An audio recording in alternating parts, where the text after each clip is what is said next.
بسم الله الرحمن الرحيم. ازيكم يا حبايب قلبي؟ عاملين ايه؟ ان شاء الله تكونوا بخير وصحة وسلامة وسعادة يا رب.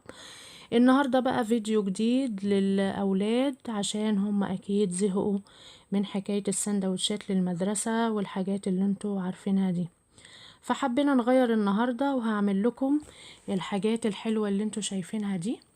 هنقول المقادير: عندنا كوبايتين دقيق، ونص كوباية زيت، وبيضة، ونص كوباية سكر، وعندنا ربع كوباية نشا، وعندنا معلقة بيكنج باودر كبيرة، وعندنا نص كوباية سكر. هنبدأ بسم الله. هنحط أولا البيضة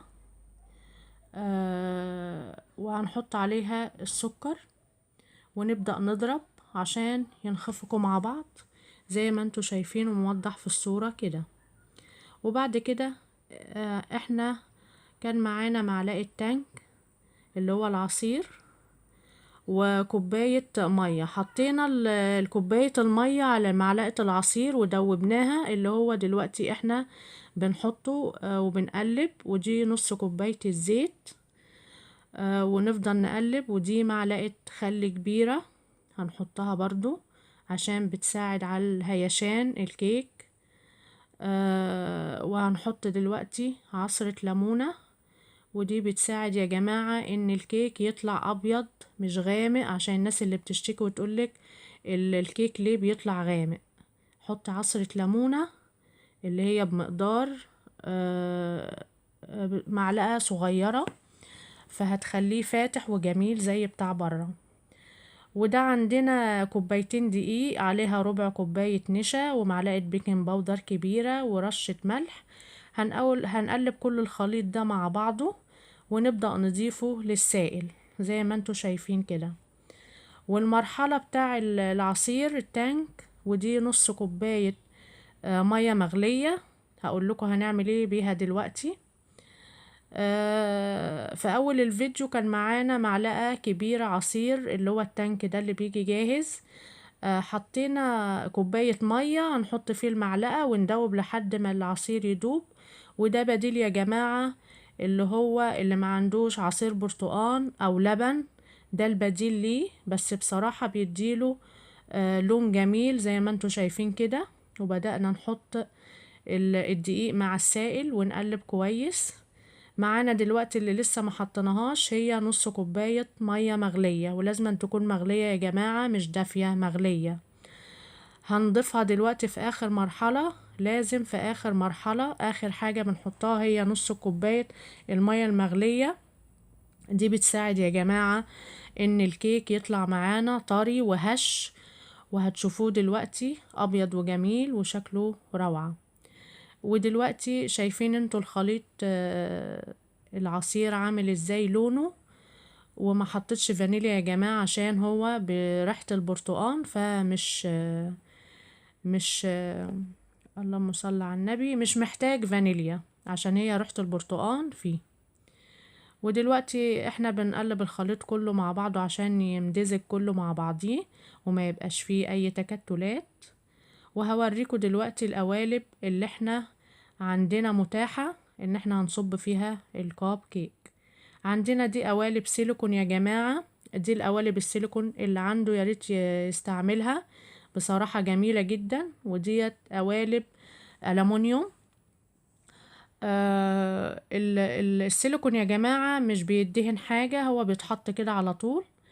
القوالب اللي قدامكم ديت هي دي بس اللي هدهنها فرشة زيت، وهتشوفوا دلوقتي هدهنها كلها عشان ما يلزقش مننا.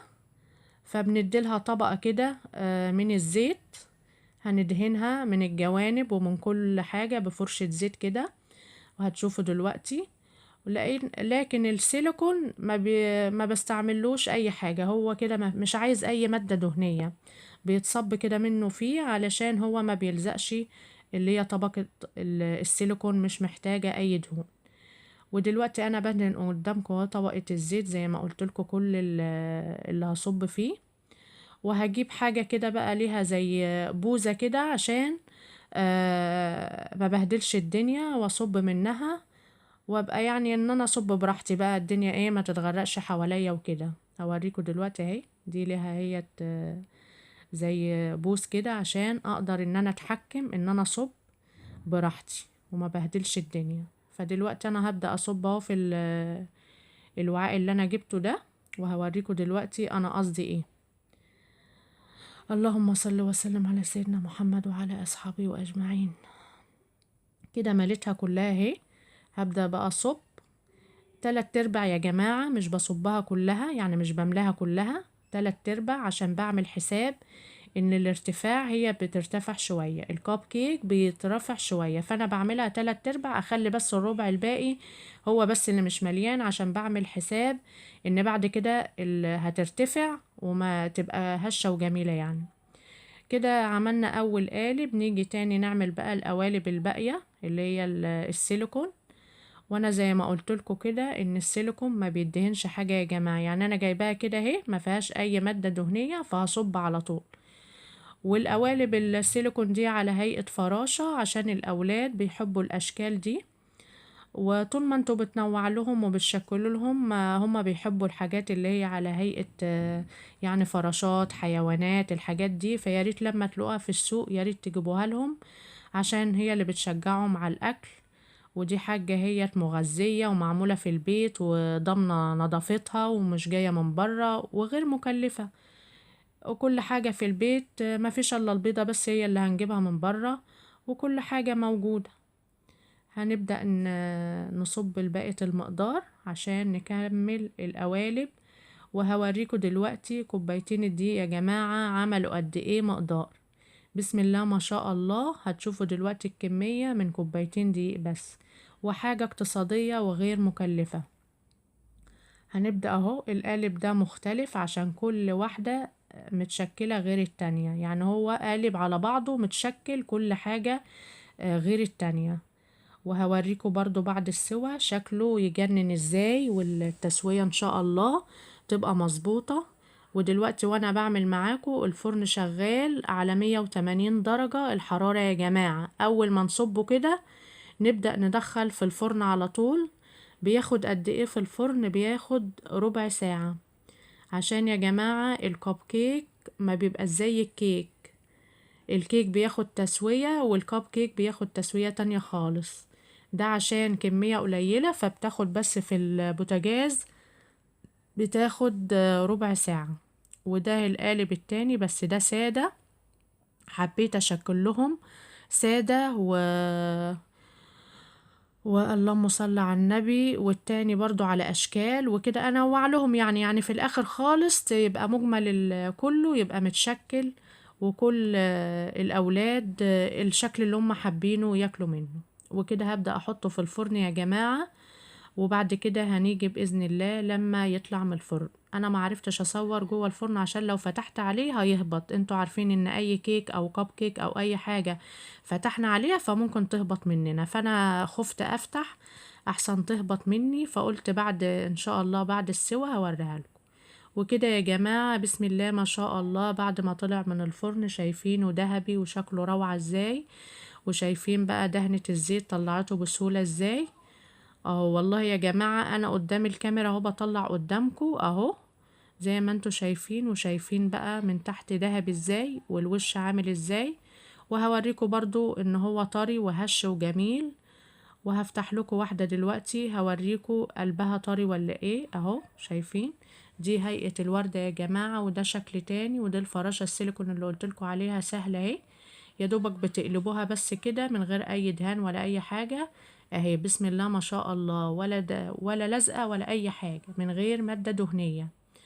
وده مجمل اهي. فتحت لكم واحدة اهي شايفين الهشاشة، شايفين من جوه ابيض ازاي، عشان بسبب عصرة الليمونة اللي انا قلت لكم عليها اهو.